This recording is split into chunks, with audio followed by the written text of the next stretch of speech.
you tired of the typical libraries with conventional music that makes you feel meh? Introducing Leerecs.com, the music website made for and by minds like you. Our team are lifelong musicians and producers in love with music.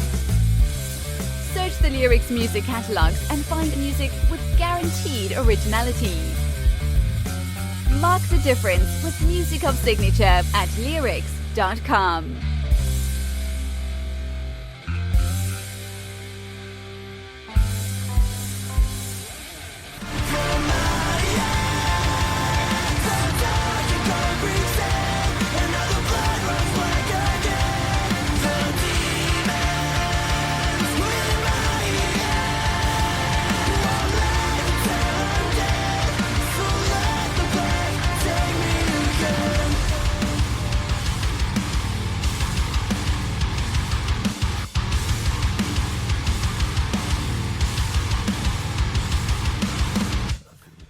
I love that growling low sound. It's wonderful, really wonderful. We have a wonderful band, Blacksound, and this track is Bleed Black, and we have them here with us today.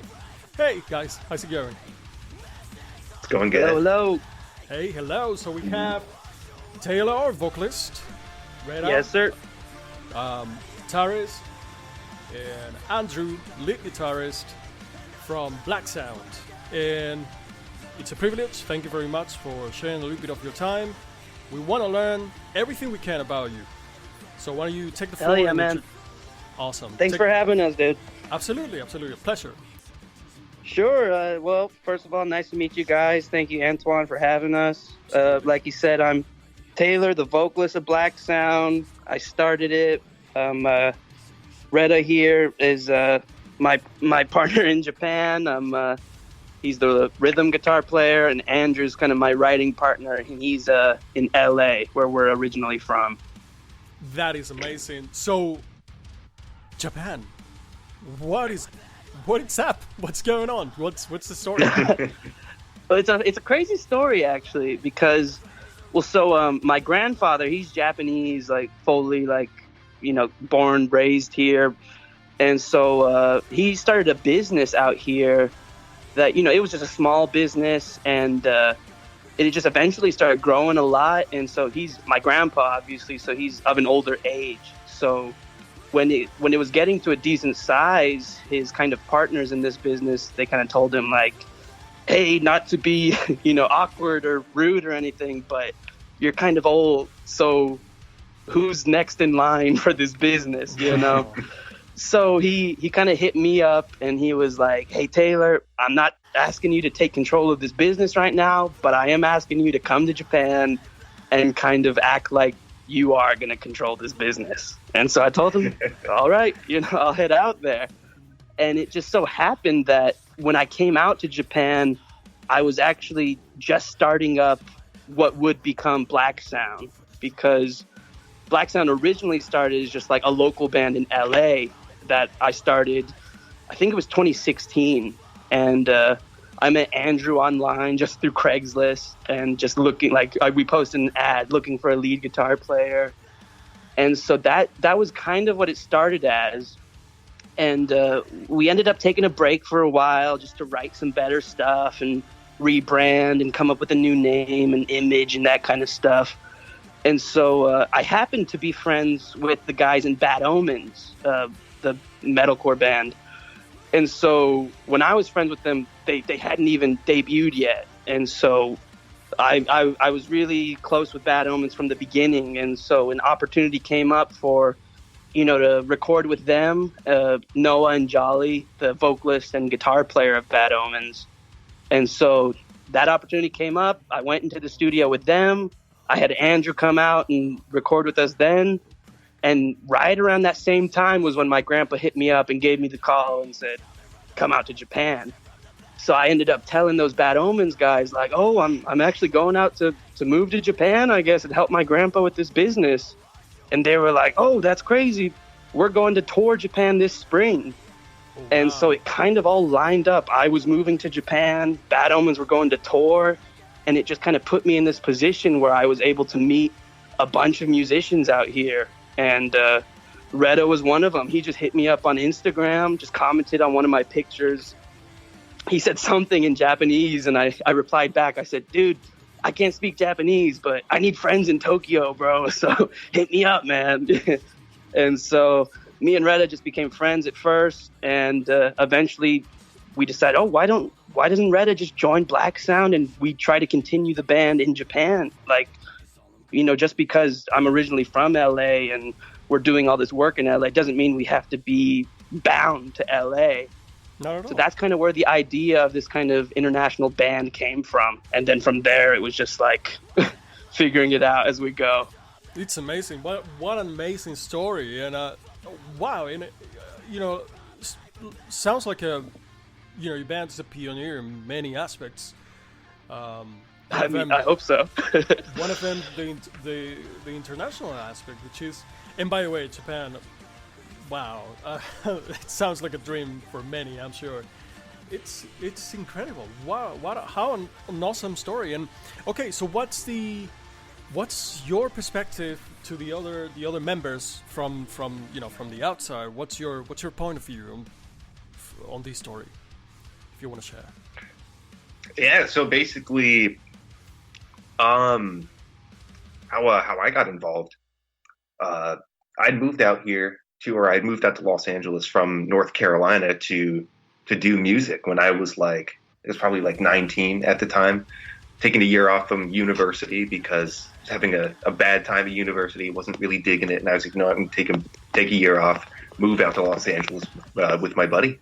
I'm going to bring my guitar and try and do rock music. And so I was just grinding Craigslist because, there weren't services like Vamper back then or other online services to connect musicians. It was kind of like you went on Craigslist and, hope the person that you were going to jam with wasn't a serial killer. But yeah, so after I've been playing in a bunch of bands, kind of not feeling it. I was in a cover band. I was in a band that was just sort of bad. Just trying to find a group of people I like doing music with. So I was in this one band that I didn't like, and I was going to rehearsals this sucks. I got to quit this band. And I remembered seeing Taylor's ad where it was it's a metalcore band and they're looking for lead guitarist. So I was like, I'll give it a shot. I got the demo song, or I got a demo of actually Breed, one of the singles we put out. From Taylor, and I listened to it in the parking lot of the Glendale Community College, and I was immediately just yes, that's it. I don't need to mess around with all these other boo-boo ass bands. I can just join this one, and it'll be cool. Wow, fantastic! What fantastic! So for Andrew, who's right, you're staying in the United States. Correct. Yes, I'm over in Los Angeles. Awesome. So, what's your perspective? What's your approach to this formula? To doing remote work, online band type of thing. Yeah, these adventure.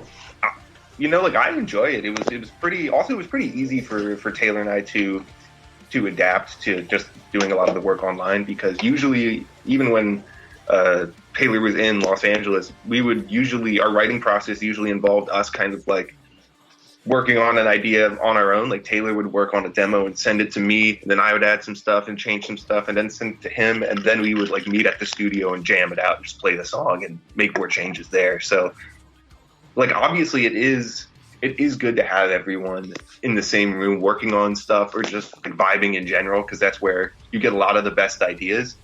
But I don't know, we use Discord to kind of organize the team of people that we have, whether it's a graphic design side of things or other support members we have that Taylor and Reda rehearse with in Japan.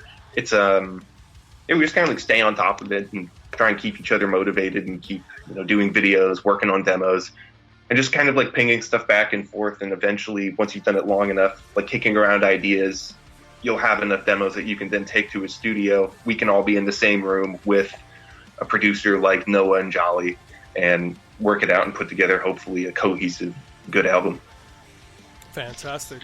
So, all right, I think you're doing pretty well so far. I'm on your Instagram profile here, and I'm looking at a picture that says 97.5 100,000 listeners. That is that is fantastic. So tell us a little bit about that. How are you doing this? I mean, I honestly think we're all still in shock that we're doing as well as we are, and I think a lot of it has to do that we got in with the guys in Bad Omens just being our friends early from the get-go. So it's like, I can remember I went out to lunch with Noah and the old bassist for Bad Omens. His name was Vincent. So we went to Chipotle one day, and I remember I just asked Noah, I said, Noah, how do I get a big band? How do I do this? You know, how do I get signed? Blah, blah, blah. And he said, Taylor, I'm going to be totally honest with you. Everything that we are successful about is relationship based. It sucks, but it's literally all about who you know. And when he said that to me, I thought, well, the only people I know are Bad Omens. And so I kind of, just rode that. I'm still riding that, And so they have been the best, most supportive guys, like even apart from just being our creative partners and our producers, like just as friends, like they've been crazy supportive of us and have always just wanted the best for us. And so when we finished our debut album, Pathos, we went and made a music video with Ori McGuinness, who's another connection we made through Bad Omens. And so we went and we filmed the music video and we put it out. And when we put it out, we didn't really have a plan. So we kind of just, okay, here it is. Put it out to the world. And when I did that, Noah sent me a text message. He goes, Taylor, what the fuck are you doing? Send me a link and, let me push this. And I thought, oh yeah, that's probably a good idea. And so I gave him the link and Noah posted it and Jolly posted it. And, of course those guys have a big reach and a large audience, but I think it also had to do with the music was actually good. And we, we all put our best effort into it. Yeah. And there was also... Go ahead, bro. Oh, and there's also like a component of like Spotify. We got on a couple Spotify playlists, and the song like spread around Spotify in like the early days. Like when we had first put out Forget, it showed up on a couple of our songs ended up on a couple of those like curated playlists. So that really helped. There was the algorithm smiled on us, which was nice. But also, I think that people just like the songs. Like we were getting, it wasn't just like we artificially forced a bunch of people to listen to this thing that they didn't care about. Because it was also refreshing to see, like, the messages coming in, like, oh, this is sick, this is awesome. Because it's like, okay, it's good to know that, like, the hard work, like, paid off. Like, we made something that, like, registered with people. I think that's the most common comment and message we get is, oh, wow, this is actually good. Like, people are surprised that we can make good music. Oh, no. No, I think you're 100% right. So, yes, it's definitely helping you to have some kind of platform or how you say, like a mentor, etc. Yeah, exactly. Everybody needs that. But of course, if it wasn't good by itself, that it wouldn't work so well. Yeah, exactly. Yeah, so it's not only. But I think we got all lucky. It was a lot of stars aligning and. Bad Omens were better than people expected, and Bad Omens believed in us, and we were better than people expected. So it was just a lot of, surprising people and, proving to ourselves and to everyone else, like, yeah, we can do it, It's amazing. It's fantastic. Your story is really, really peculiar, really special.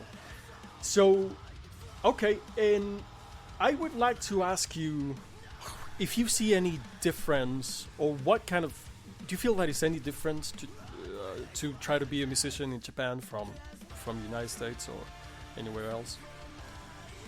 I think probably Retta could answer this the best because Retta was kind of my introduction to the whole world of the Japanese music scene. Like I always say, like, me and Andrew are creative partners. We write most of everything, but without Retta joining the band and helping us make the connections in Japan and helping us market stuff and just he's got a crazy brain for business. Like without him, I don't think we could have got to where we were. And I think in terms of the inner workings of the Japanese music community.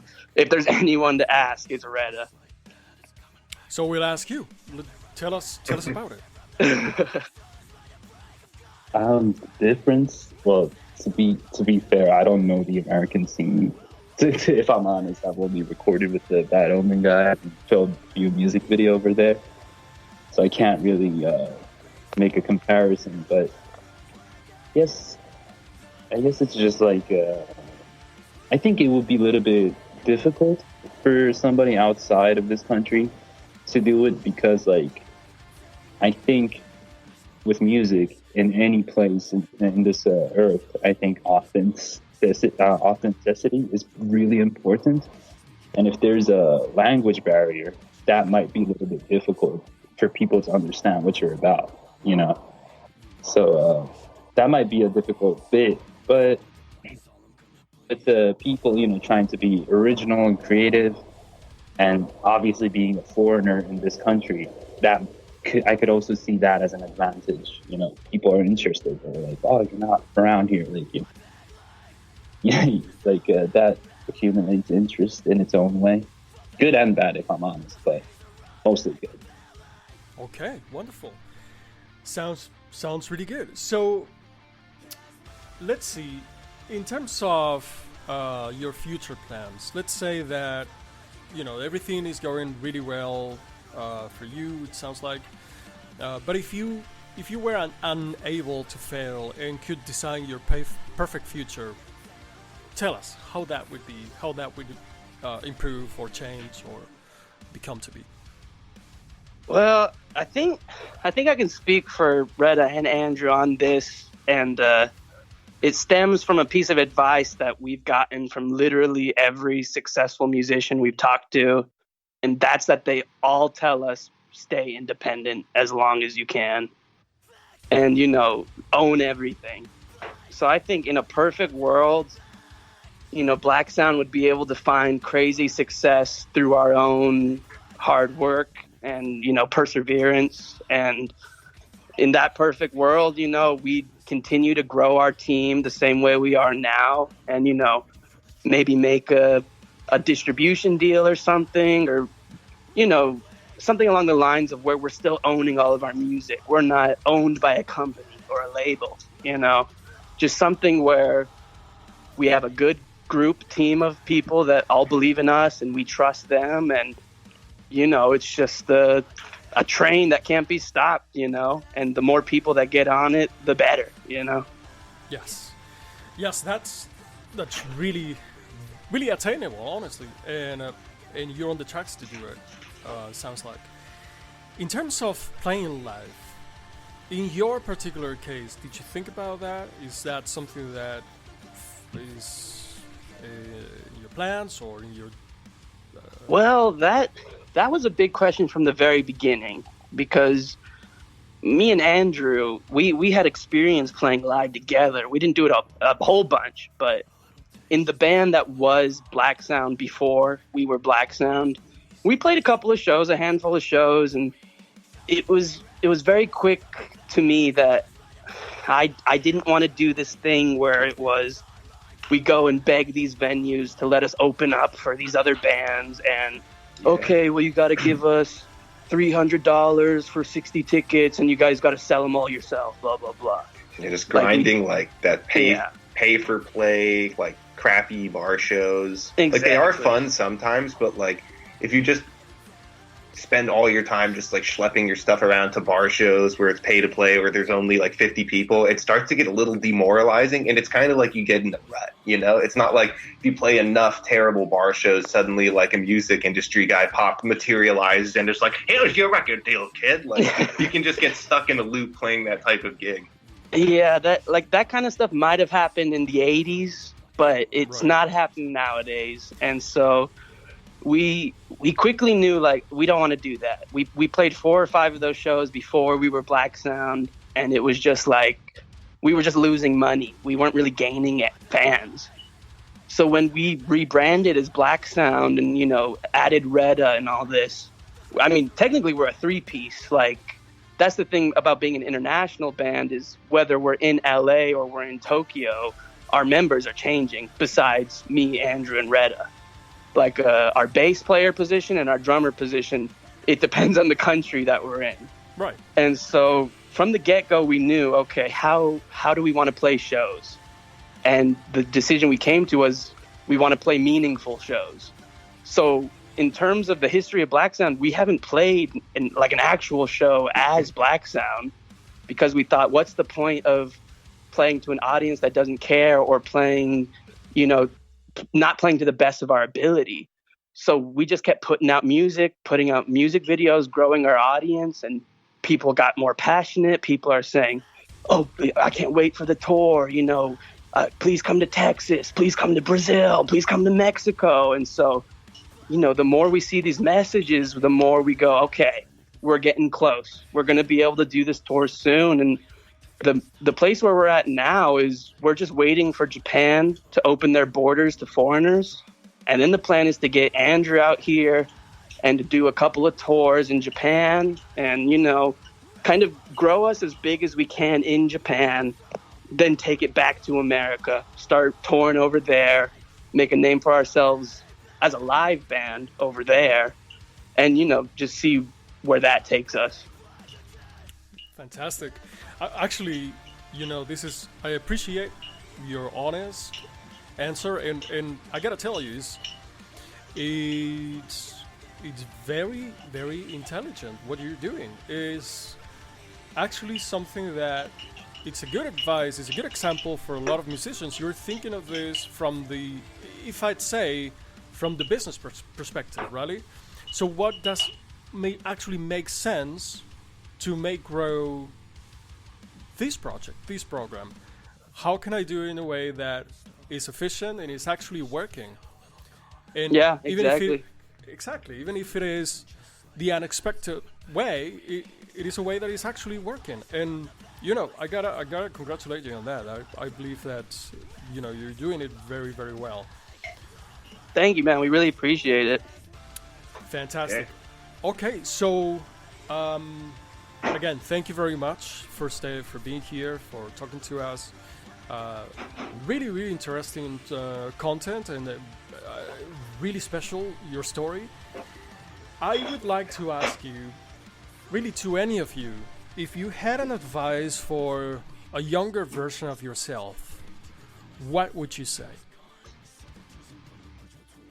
I mean, speaking for myself, to myself, I would probably say don't focus so much on perfection or numbers, trust your gut and trust the people around you and surround yourself with good people and just make music you would want to listen to.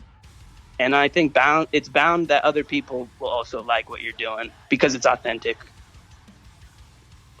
Yeah, there's what I would say.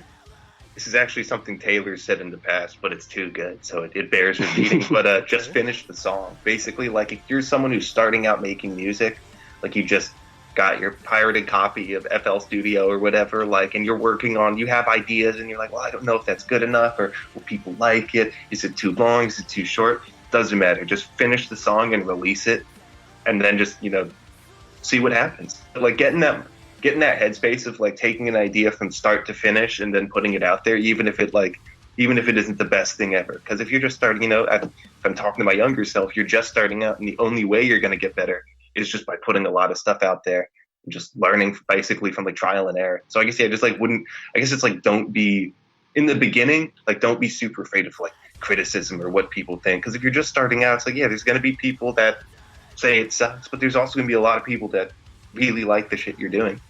Yeah, see the value. Honestly, this is so important. Consistency, and if you started something, just finish it. That's actually really very good. All right, so what's the last one?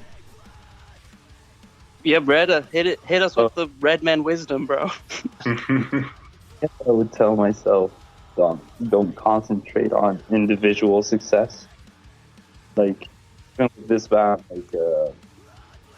I don't just want Blacksound to be successful. I want people to realize that there's like good music from Tokyo, like especially when it comes to metal. Sweden and the UK and America is well known for it, and you know Japan is getting there. But you know, I want Tokyo to get there, not just Japan. Like I want the Tokyo scene to get global, and you know, I feel like if I could get successful, I want my you know, my friends around in Tokyo to get successful too, because there's a lot of, you know, undiscovered great bands around here. Yeah, I love that. That's fantastic. I really, really like it. And you're right. There's so much. So, first of all, going back to the previous advice, finish it. There's so many good ideas, not only music, but ideas in general. Books, halfway done, not unfinished. Excellent stuff inside of a drawer that will never see the light of day, and is terrible for culture in general, for humanity, the way that I see it. Finish it and release it. There's somebody, Exactly. there's somebody who's going to see the value, and you're going to inspire somebody else. It's so important. And secondly, that's what we're trying to do. There's so much undiscovered talent everywhere. And, you know, like, there are platforms already that are, you know, everybody knows them and show you those that are already famous. Well, what about the emerging artists and the undiscovered talent? It is so important. I really feel what you're saying. I really loved speaking with you today. I really wish you to continue on this upwards tendency and go beyond. Thanks, man. We really appreciate it. Wonderful. All right, so we're going to enjoy again a little bit more of Bleed Black by Blacksound. And wonderful guys. Keep an eye on them. Thank you again, guys. All right. Thank you, man.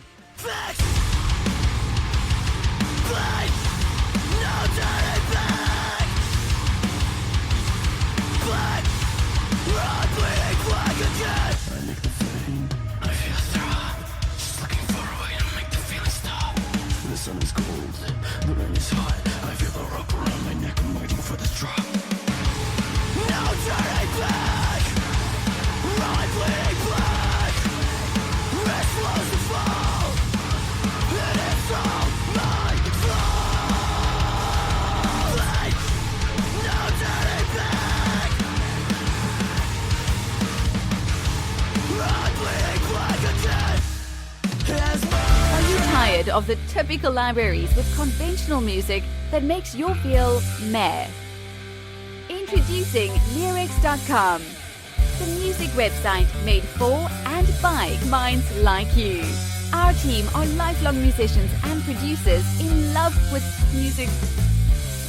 Search the Leerecs music catalogs and find music with guaranteed originality. Mark the difference with music of signature at Leerecs.com.